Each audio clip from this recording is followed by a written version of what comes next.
In today's 2-Minute Tech, we go back to the future, way back to 1968, and talk 8mm film.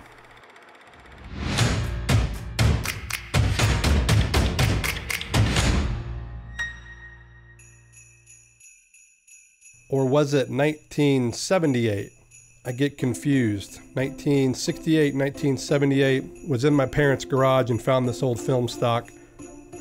Actually, of course I'm kidding. We're using the 8mm camera app on the iPhone to shoot this. Now don't think of this as just a toy app. This is actually a very valuable app for anyone, professional filmmakers included. And they even did a recent update to it. So here is what that footage really looks like. And yeah, December 2017, Christmas 2017.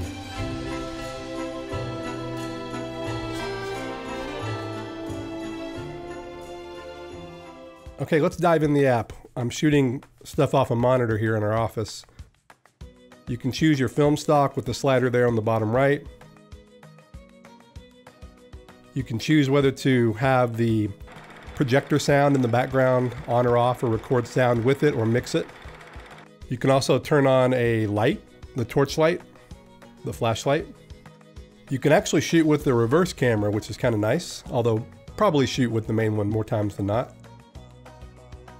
And then the settings are pretty deep for an app like this in particular. You can shoot at 18 frames per second, which is really cool because that really mimics film from the past. You also have a lot of variation in resolution.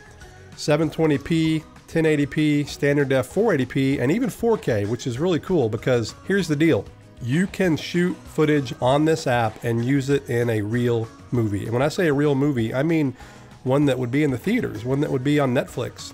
Why? Well, I have a friend, David Lowery, a filmmaker friend. You may or may not know his name. He did Pete's Dragon.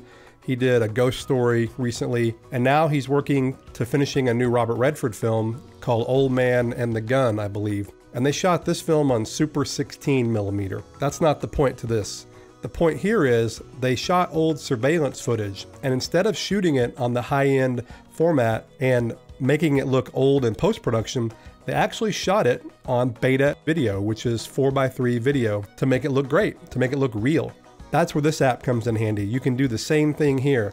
Shoot old footage you need in a movie or a video of any kind in this app and then edit it in, and it looks very realistic. I think it looks more realistic than most of the plugins you have today in Adobe Premiere or Final Cut Pro 10 or whatever app you use to edit in.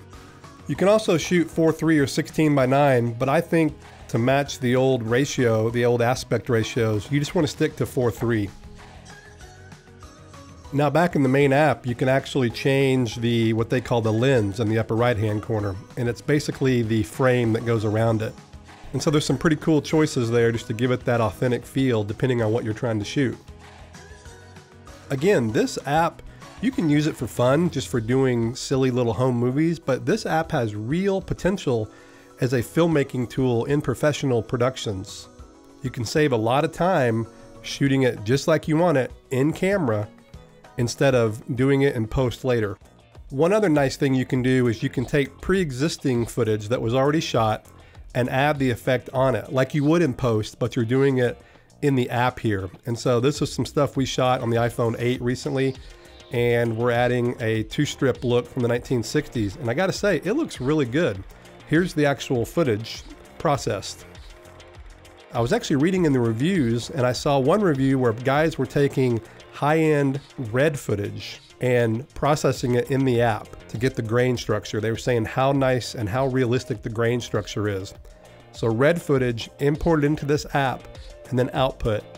Not only can you have fun with your kids or your family, but professional filmmakers, use this app if you need a vintage looking film, a flashback sequence, old Super 8 or old 16mm look. This is a great app.